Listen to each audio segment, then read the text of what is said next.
So when I first brought you this installment in July 2019, the First Amendment, freedom of speech, they were already under fire. Right? Universities were banning speakers, performers because of the woke mob, which was a newly coined term, and celebrities were being canceled for 10-year-old tweets. It was new territory. Since then, one could argue that things have not improved, but almost have gotten worse. You have the government having worked hand in hand with big tech to shut down stories that both of them didn't like and have altered the course of elections. You have had people removed from the town square for simply questioning COVID policy, domestically or internationally. And the sitting president was actively banned from all social media in the span of 24 hours in one of the most obvious examples, I would say, of collusion that we've seen in this country as it relates to government and quote-unquote private companies. We are actually in danger of losing our First Amendment rights in this country. And too few people understand what that actually means. Hopefully this helps.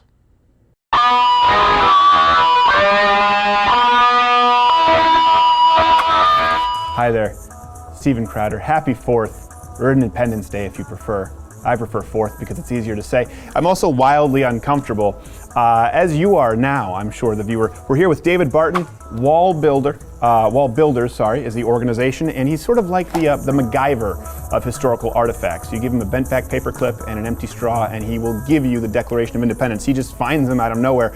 Today we'll be talking about specifically the First Amendment, freedom of speech. If I can just sort of wedge myself out here. You're not the same as those fourth grade kids that were sitting there in the 1890s. You're just a little bigger. Especially because they were very malnourished, and I assumed quite often beaten. So first off, for people who aren't necessarily entirely aware, in a nutshell, what is the First Amendment? What does it guarantee in the United States? The First Amendment is part of the Bill of Rights. It recognizes rights that exist and says the people have a right to do these things, and that government is not to touch those things. So the First Amendment contains 5 rights that says government cannot regulate these rights. They don't belong to the government. And you have the right free exercise of religion. You have the right of speech. You have the right of press. You have the right of petition and the right of assembly. Right. So those are the 5 rights. Now, unfortunately, only 1 in 1,000 Americans can name the 5 rights in the First Amendment, so we don't even know what they are generally. Right. But those are 5 things that the government is not to interfere with and limit and regulate. Right. And is this uniquely American? Does this exist anywhere else in the world, particularly like freedom of speech as an absolute? It did. But it was all, for example, Great Britain, we had all of these rights in Great Britain. Okay. And part of the reason the founders explained that we separated from Great Britain was King George III kept violating these rights. Some of these were set out back in the Magna Carta. So these have always been recognized as natural rights, God-given rights, inalienable rights, different terms. They've been written about by John Locke in the 1690s or Montesquieu in the 1750s, other nations, other philosophers, Grotius and Pufendorf, they're Dutch philosophers. A lot of people wrote about them. Not many nations had them. Mm-hmm. But in the British system, they did exist, but they were regularly violated because in the British system, you didn't have 3 branches that were separated. Right. You had 3 branches, but the king's over everything. So if the king went bad, it all went bad. That combined with a taxation without representation ended up with entire buckets of Twinings and Earl Grey being dumped into the harbor. That's right. Let's for people who maybe they just think it starts with the First Amendment, but you have some context here that sort of led to that, right? This is you're saying this is the Zenger? Yeah, this case is the case and trial of Peter Zenger. Now let me set the background even before that. I'm going to go back here to an act of Parliament, and this goes back in the 1600s, 1646 this is. So this is passed in June or December of 1646, and it's a law of Parliament on whoever can preach the gospel of the Scripture. So they're saying, here's what you can and can't say. We will tell you who can say religious speech. For those who can't, let's let them see. Wow, So that's a law of Parliament on who can and cannot have religious speech. Okay. Who can and cannot say things about the gospel. Yeah. So this is the British mindset, is you have free speech, but we'll tell you what you can say and who can say it and et cetera. And so what kind of like the British mindset today, where they jail someone for doing a cover of Kung Fu Fighting because it's hate speech. But yeah, that's right. That seems more regal. But yeah, that's more regal back then because you had Parliament do it. So what they get into is with that kind of mindset in America, there's a lot of government interference with America, and Americans are much more aware of their rights. They did a lot of reading of those guys we talked about, the Locks and Montesquieu's and Grocers and Pufendorf. They knew rights, and they knew inalienable rights, and they knew that government existed to protect rights, and the Great Britain's not doing that. One of those rights was freedom of the press. So freedom of the press, what happened was you had a governor in New York, Governor Cosby, who the people thought did some really crummy things, a heavy...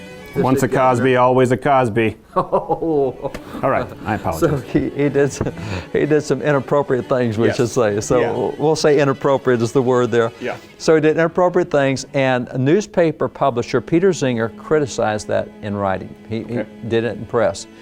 The British courts took him and jailed him for years, said the law says you can't criticize the king or the government, and that's British law, you can't do that. He did it. So when it went to trial... And this took place where? This took place in New York City in 1735. Okay. So he goes to trial in well actually they jailed him in 1734. Okay. And so in 1735, a year in jail for criticizing the government, he is at trial and he has two really good attorneys. The judge disbarred the attorney and said, you guys are too good. So Zenger, you got a Zenger now. So he had a Zingerman, yeah. Representing him, probably, yeah. Or Berg, yeah, Steen, right. Okay. So they get disbarred and they choose this young attorney who doesn't have any experience and said, you can defend him. And so his defense to the jury is very strong. He says, look, he may have criticized the government, but what he said was true. Yeah. And the jury went back and said, truth is an absolute defense. He may have criticized the government, but if what you say is true, then that's fine. You're allowed to criticize. You have the right of free speech. You can criticize the government. What you say is true. And so that jury decision that overturned what the judges were doing, and the one thing that the British did get right at that point in time was the jury has the final word. And so in cases like that, and William Penn, who founded Pennsylvania, when the jury said that's it, that was the end of it. And the British at least did respect that. So that became the foundation of freedom of press. Now it's interesting that in that building where the trial occurred is the same building in which we framed the Bill of Rights to give freedom of the press. Right. So as they're sitting there framing that, it's just, it's like right there we had the trial. Right. So this is all cognizant to Americans because this is all part of protecting those natural rights. And again, though, kind of like we were talking about before, this was when there were shared fundamental values. Truth is an absolute defense. That's right. But you were also telling me more, I think we have some over there, kind of fake news. If it wasn't true, it wasn't always defensible, right? This is kind of fun stuff over here. So let me pull some stuff out. I'll just let you take the first shot at this. So this is an old law book. This is one of the state law books. This happens to be out of Virginia. And here's the whole section. What's the section titled? False news. False news. So there's false news. Here's what you do with false news. You got the right to news. You have the right to freedom of the press and speech. You don't have the right to lie.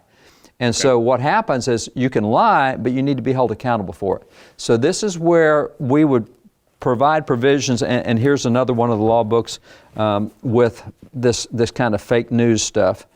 And so what would happen here, if I can get to it, again, this is an act against divulgers of false news. Wow. So if you're saying something that's a lie and that hurts somebody's reputation, he's got a right to defend his reputation. Right. So you gotta make a way to punish people who intentionally say something false or that do things that hurt your reputation. Today we've made it very, very, very hard to sue for defamation. Right. And of course today you have to show that there was great economic harm. So if somebody slanders me or libels me, it's only slander or libel if it's hurt me economically. They don't count reputation as something. Right. These guys thought your reputation is everything. So there were a lot of laws that said you can't, you have freedom of press and speech, but you also have to be accountable. This is one thing I love about what the Founding Fathers did with every right in the Bill of Rights. They said for every right there's a corresponding responsibility and duty. So I've got the right to free speech, but I have the duty to tell the truth when I speak. I have the right to keep and bear arms, but I have the duty not to shed innocent blood. So everything had a responsibility. And so that's now, does this false news, does that just apply to the press, or does that also apply to personal freedom of speech? Both. Here's a press one. This is great. It says on the front, letters from General George Washington. And so this is dated 1796, but I want to show you the first letter. Can we show it to them so they can see? You bet. It looks like it's coming apart. It is. It's old. So George Washington, and these are letters from George Washington, but I'm going to open it up here, and the first letter... Shouldn't you be using tweezers or something? God, well, I mean, like, if I have a first issue printing of The Thing, a comic book, and if I bend the crease, it's worth nothing. Well, you're right, and that's why we hold these to about 60 to 90 degrees open. We don't let them go open all the way. All right, well, that's and enough. We don't use gloves because gloves, you don't have the sensitivity. And so if I use a glove, I'm invariably going to tear that paper. Okay. Now, gloves are good for artifacts, and I'll keep my fingers off the press, off the printed part, but on the edges, that's how we can tell. That's how we can tell how soft the paper is. So what we have here is letters from George Washington. This is June the 12th of 1776. Oh. So we have Washington in the middle of the Revolution. This is a letter that was printed from Washington, apparently, in a New York newspaper. And in this letter, Washington takes this tone of, I don't know what to do here. What I'm doing in this revolution is the wrong thing. We shouldn't be doing this. We don't have a moral right to do this. I don't think this is going to turn out right. The whole thing is just a real downer. Mm-hmm. Except he never said any of that. That was the press making that up. I was going to say, it doesn't sound like my Georgie. That's right. It was not George. This was done by a newspaper editor in New York to build sentiment against the revolution. Get the patriots, these guys are all radicals, they're all crazy. Sure. Washington doesn't even think they're right. And everybody loved Washington. So, right. So this was the press doing false news. And what were the consequences for that? Well, the guy got exposed. First thing was when they exposed it, and America still had enough of a moral fiber back then, they didn't like being lied to. Sure. And so at that point in time, that's it. He's no longer a press guy anymore because nobody's going to buy his stuff. Right. So that was exposure. But on the other hand, you have a founding father like Benjamin Rush, who's a signer of the Declaration. Sure. And as a signer of the Declaration, John Adams said he's one of the three most notable signers, three most notable founders. John Adams said you had Washington and Franklin and Benjamin Rush. And he's not often talked about. He's not often talked about. People think he wrote Fly By Night. Not at all. No. Not this guy. But he was amazing. I mean, he's the father of public schools under the Constitution, started 5 universities. He's the most famous physician in American history. He has medical cures 200 years ago we still use today. Well, he had a critic back then. There's a guy named William Cobbett that just absolutely would not let up on him in the papers. He's a quack. He's a killer. He's killing his patients. Can we show this too for them? Sorry, I know. Yeah, no, I'm sorry. You keep it all for yourself. You keep telling me. That's right. I'm selfish that way. You know, it's just. So this is an action. This is a court report. And what happened? This guy beat on Rush for years and years and years, and Rush ignored him as much as he could. And finally, he said, my reputation, I got to do something. So he took the guy to court, and in court, he won a huge settlement against the guy. So back then, was that like 4 nickels? Back then it was $5,000. Okay. That wouldn't even get you an attorney hired today, but back Right. then that was a huge settlement. Yeah, back then. And so $5,000, and he gave it all to charity, because what he wanted was his reputation back. He didn't want the press having, and this guy particularly who was writing in the press.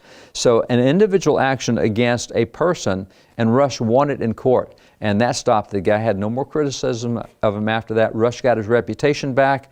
And even today, Rush is considered and viewed very highly. Yeah, that was a big thing. A lot of people don't understand that nowadays. When people say them's fighting words, it usually wasn't from being physically assaulted. That's right. Back then, your reputation was worth something protecting, or the reputation of your wife, right? This was something that people, they would go to blows over. And now we're talking... They would go to duels over. Yeah, I know. Dueling was really common. When you think about that, a couple of punches in a bar fight seems like nothing if somebody ruins your reputation. But back then, they were pretty severe. And it seems like we've lost a little bit of that, and we've also lost some accountability. I've often talked about this in hockey. It's the only sport where there's accountability, because the ref will let you go. Like, no. You earned this one, Mark Messier. Exactly. Now, that was in contrast. You were telling me Rush to Jefferson. Thomas Jefferson. What happened in the election of 1800 was Thomas Jefferson, the libel and slander against him has reached a level that has never been seen in any other political campaign. Mm-hmm. We talk about negative campaigning today. We're a bunch of wimps. I mean, you read what was said about Jefferson back then. He was a murderer. He killed a wife and 8 kids, and he's abolishing the Navy, and he's finding every Bible, and he's collecting them and burning them. I mean, the stuff that was out about him. Sounds like Bernie 2020. But yes, There no. you go. Well, nothing changes over time. Yeah, 200 exactly. years later, we're still Only here. one actually didn't right. happen. So he's got all this stuff, and we've got a whole bunch of these articles about him, this negative stuff, and he's writing his friends and saying, that's not true, and we all know that's not true, and history has proven it wasn't true. And this is the period of time in which he was accused with fathering children of Sally Hemings. Right. Slave in Monticello. A lot of people still believe that. Well, in November of 1998, the report came out by Joseph Ellis in Nature and Science magazine and said, we now have DNA evidence, Jefferson did it. We know he did it. Mm-hmm. Actually, Eugene Foster's the guy who did the DNA test. I talked to Eugene. We talked to him.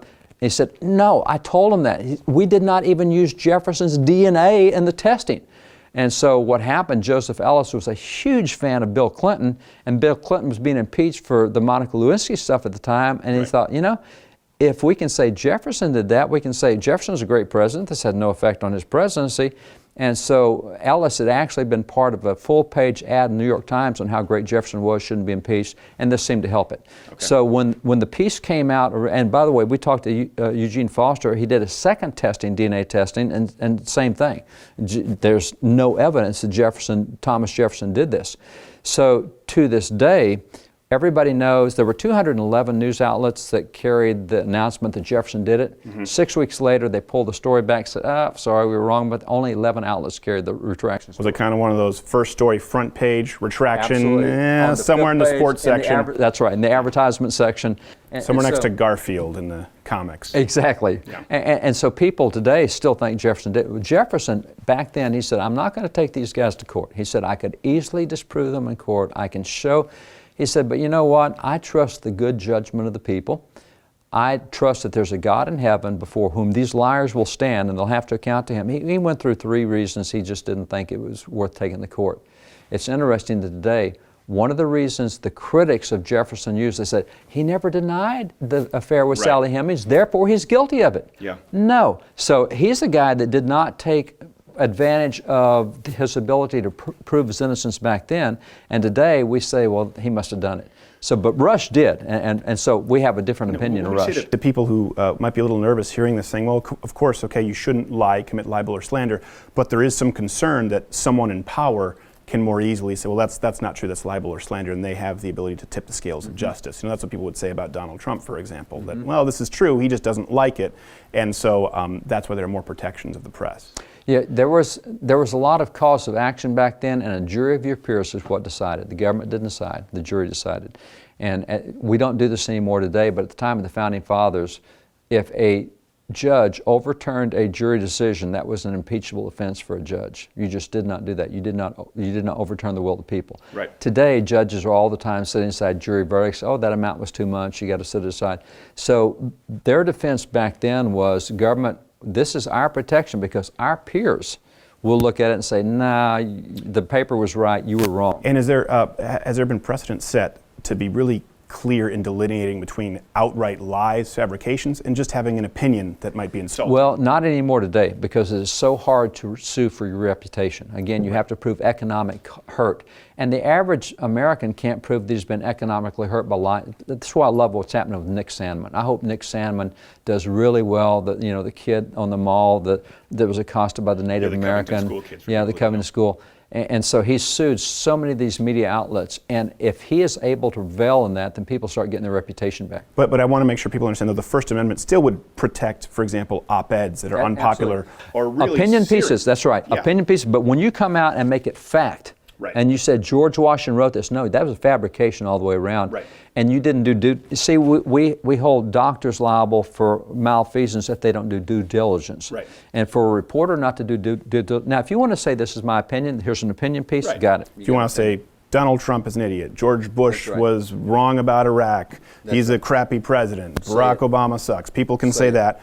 So outside of lying, outside of libel and slander, are there any limitations on individual speech as it relates to the First Amendment? The limitations are accountability of telling the truth, or at least not hurting someone's reputation for lying. Well, it's not only that, I think it's even more pure than that. It really is distilled to truth, because people often say, right, well, you can't yell fire in a crowded theater. That's right. You can, if there's a fire. That's you can't lie, because that could cause physical harm to somebody. People could get trampled. That is the moral sense that was there, was truth was the bottom line. You're after truth. And we may have differences of opinion.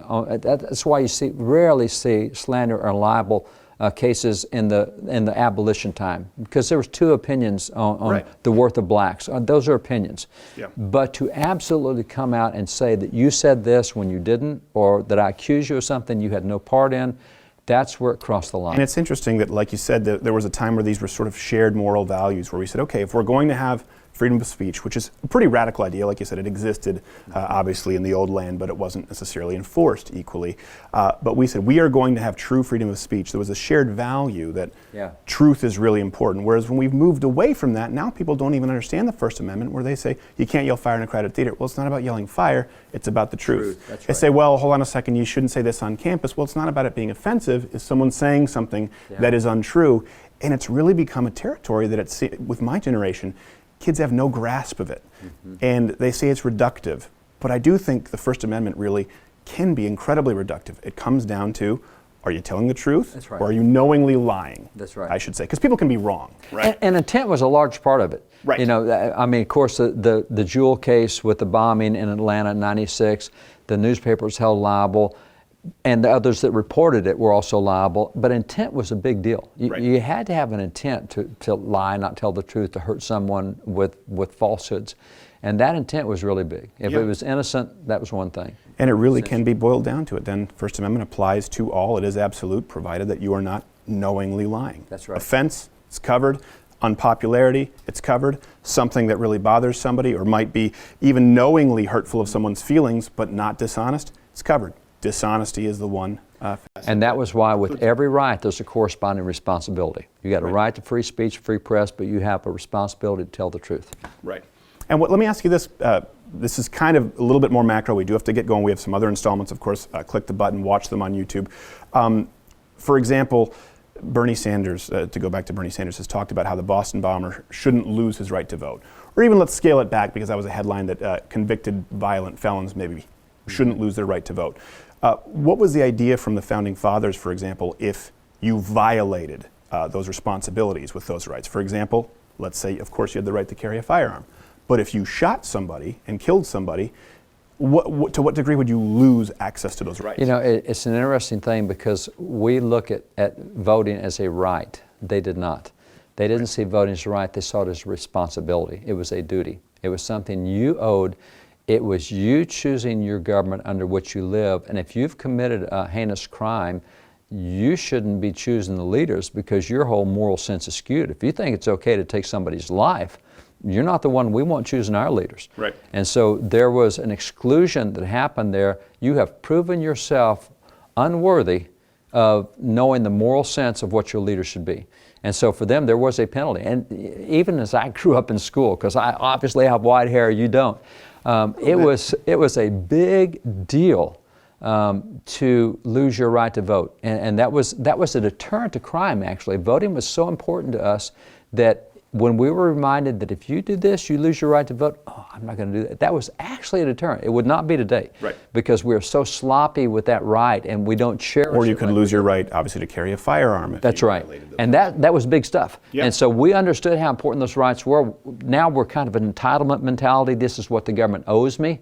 And it's not. Those were rights that we exercised. And so at that point, the right to choose self-government, to choose leaders who would not be corrupt, who would not exercise power wrongly, who would keep government limited, et cetera, that was a really big deal. Yeah. But we don't teach that civic responsibility the same way. So today we just throw, well, anybody that has two legs or one leg or no leg, or anybody can vote. Yeah. You know, and you don't even have to live here. You don't have to be part of the country. But not anybody can have the right to speak freely or own a firearm, which, they're number 1 and 2 when you look at the amendments. So, That's right. Mr. Barton, thank you very much. Watch more. We have installments on the Civil War, Revolutionary War, Second Amendment. Happy 4th. It's itchy.